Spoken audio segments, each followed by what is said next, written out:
እዚህ ስንመጣ ግን በጣም እንደጠበቅነው አይደለም። ራስን ለማጥፋት ድረስ ሞክሬ ነበር ነው ራሴ ተታስኳል። የተባልኩን ነገር ከባድ ስለሆነ ስለናንተ ያው መጥፎነት ነው የሚነግሩ በቃ ያለ ይዘርፋሉ አገር ያሸብራሉ ምናምን ከያዛው ይገሏቸዋል ያርዷቸዋል ምናምን ነው የሚሉልኛል።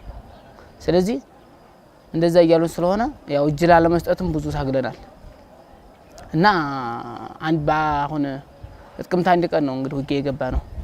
ጥቅምት አንድ ቀን ውጊያ ስንገባ ስንዋጋ አደር እህልም ይባልም አላገኘም ለሶስት ቀን ያህል ውሃ እንኳን የሚጠጣት አላገኘንም። በቃ ምንድነው በቃኛ ወደ ኋላ ብናፈገፍግ እንገደላለን። ተኋላ በጣም ብዙ የተገደሉ ልጆች አሉ። በጣም ሲያልቋት ሰው ራስ በቃ የኛ ጓደኞች የሉም። እኔ ብቻ የተረፈ ወጣሁት ከ560 ሰው እንግዲህ የተረፈነው 69 ሰው ነው። ከአንድ ሬጂመንት ውስጥ አንድ ሬጂመንት 600 ሰው ነው ያላት። ከ600 የተረፈነው 69 ሰው ነው ያለነው እዚህ አልቋል። እኛ በቃ ለሶስት ቀን ያህል በቃ ያን ውጊያ ታቆምን በኋላ 10 ሰዓት ላይ በቃ አመራሮቹም ወዴት እንደሄዱ ጠፉን። በቃ እየተዋገን እያለው ወዴት እንሂድ ወደ ኋላ እንዞራለን ማንም የለ። በቃ ወዴት እንሂድ በዛን ሰዓተኛ ያለን አማራጭ በቃ መሸሸግ ነው። ተሸሸግን ሁለት ቀን ያህል በቃ እንዴት አድርገን እንሸሸግ ምን በለው አጣን። በጣም ሲርበን እኔ ራሴን አላጠፋም ብዬ እንዲያደርጉ ያግልጉ ብዬ መሳሪያም ወደ ላይ እጄን ሰጥቻለሁ ለመንግስት የሚረከቡ ግን ተዛ ተይጄ ስመጣ ግን እንደጠበቅኩት አይደለም። አይዞህ በቃ አትፍራ ምናምን እያሉ በጣም እኔ አጽናንተው ነው ያመጡን። ሲደርስ ምግብ ምናምን በጣም ርቦን ነበር። ውሃም ጠምቶኝ ነበር። በጣም አጠጡኝ። በጣም በእንክብካቤ ነው እዚህ ያመጡኝ። ግን እንደጠበቅኩት አይደለም። ግን ፈጣሪ ብሎ ይሄድ ቀን ያለፈ ጊዜ ወንደ ተዛዘባት አለ እንግዲህ የተባልነው ነው። በጣም እንዲህ ነው በቃ ጭራሽኛ በአንድ ወር ነው እንግዲህ የመጣ ነው አሰልጥነ እንትን ያሉን። እኛ ግን 6 ወር ነው ስልጠና የጠበቅነው የነበረው 6 ወር ነው በቃ 6 ወር ድረስ ሀገር ሰላም ይሆናል። ያው ከዛ በኋላ ረብሻ አይኖርም። ያው ሀገር ሰላም ስለሚሆን ቁጭ ብለን ያው በየበር እንደው ምንም ያይጫወት እንኖራለን። ሙዝ ላይ ፋል ምናምን ጓደኞቻችን ስለመከሩ እንደዛ መስሎ ነው የጠበቅነው። ስንመጣ ግን በጣም ለህይወት አስጊ የሆነበት በጣም ፈጣሪን አሁን ድረስ አመሰግናለሁ። በቃ 500 ከዛ ሁሉ ህዝብ እንግዲህ በመትረፌ በጣም ሞርተር ራሱ እንደዚህ ተቀመጨ ሞርተሩ የሚጠመደው እዛ አይደለም ሲተኮስ እኔ ዝኔ በቃ የፈጣሪ ትረፍ ሲለኝ ተረፈ። ተዚህ ተሄርኩም እንግዲህ ፈጣሪ ብሎ ይሄ ተረፈ ተሄደ እንኳን አይደለም በቃ ጓደኛ ለማስገባት የራሴ ልጅ እንኳን የወለድኩ ልጅ እንኳን ልንጣ ቢለኝ በራሴ በቃ ባለ መሳሪያ ገድዬ ነው ዘው መቀበረው ቤተሰቦች ጋር እንቀበረው ማረገው አሞራ እንኳን ነው የሚበላው። በቃ አስክሬን ምንም ላወራ አልቻለም። በቃ አልቋል ህዝብ እንዲያለ ይሄ ህዝብ ግን እያለቀ ነው ያለው። ይሄ ጦርነት ግን ያው ፈጣሪ ካለ ቢቆም ደስተኛ ነኝ። በቃ ህዝብ እየተላለቀ ነው ያለው። ያለ ህዝብ መረማመጃ አናገኝም። ምችግ ምን ይዞ አስክሬኑ ላይ ነው በቃ አስክሬን ስር ነው። በጣም እንደ ቆሎ ነው አስክሬን የፈሰሰው የሰው ልጅ ደም እንድስከዘረስ። ስሜ ዩኤል ዘውዴ ይባላል። የመጣሁት ከደብረ ዘይት ነው። ያ በመከላከያ ሰራዊት ውስጥ ነበርኩኝ።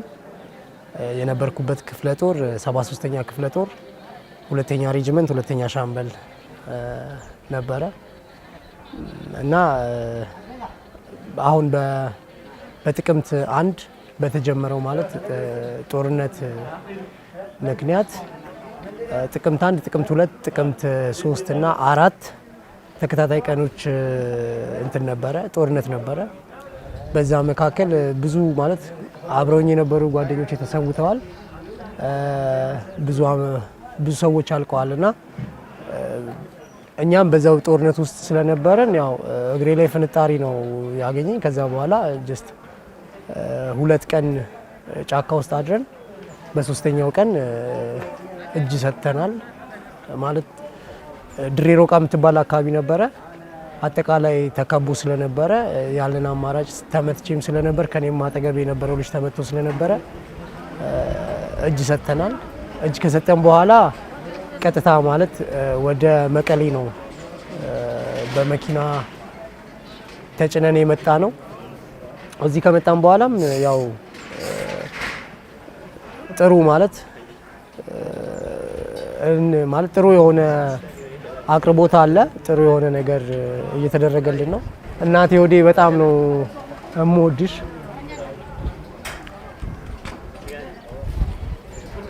አለውኝ በህይወት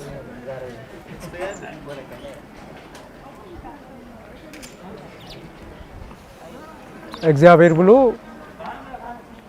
እንገናኛለን ብዬ ተስፋ አደርጋለሁ። በጣም ነው የምወድሽ። ልጄም ናፍቆኛል። እግዚአብሔር ቢፈቅድና ነገሮች ሰላም ቢሆኑ እነሱም ማየት ፈልጋለሁ። ከነሱ ጋር መገናኘት ፈልጋለሁ። ስመጣ ትንሽ እንትን ነበረ ማለት ከቤተሰብ ጋር ግጭት ከእናቴ ጋር የተወሰነች እንትን ነበረችን እና በሱ እልህ የመጣሁት። ከዛ በኋላ ግን ከገባው በኋላ ስነግራት በጣም አዝና ነበረና ሁሌ ትጸልይልኛለች። ያንቺ ጸሎት ነው አክቹአሊ ዛሬ ላይ በህይወት እንድኖር ያደረገኝ። ማለት የኔ ጥበብ አይደለም፣ የኔ ብቃት አይደለም፣ የእግዚአብሔር ምህረት ነው ዛሬ እንድኖር ያደረገኝ እና እግዚአብሔርንም በጣም አመሰግነዋለሁ። በቃ ጀነራሊ በጣም ነው የምወድሽማ። እንገናኛለን። አንድ ልጅ አለኝ፣ የአመት ከ3 ወር ልጅ አለኝ። ከጦርነት የሚገኝ ነገር የለም አክቹአሊ። ሰላም ቢሆን ነገሮች ቢስተካከሉ ሁሉም ሰው መሞትን፣ ጥላቻን፣ መከፋፈል የሚፈልግ ሰው ያለ አይመስለኝም። ሁሉም ለራሱ መብትና ለራሱ ጥቅም ለራሱ የሆነ ምቾት ነው እንደዚህ አይነት ነገሮች የሚፈጠሩት። ማለት ቢቻልና መስማማት በሚቻልበት ኮንዲሽኖች ተስማምቶ ማለት ብዙ አመት አብሮ የኖረ ህዝብ ነው። ብዙ አመት አብሮ ያሳለፈ ህዝብ ነው።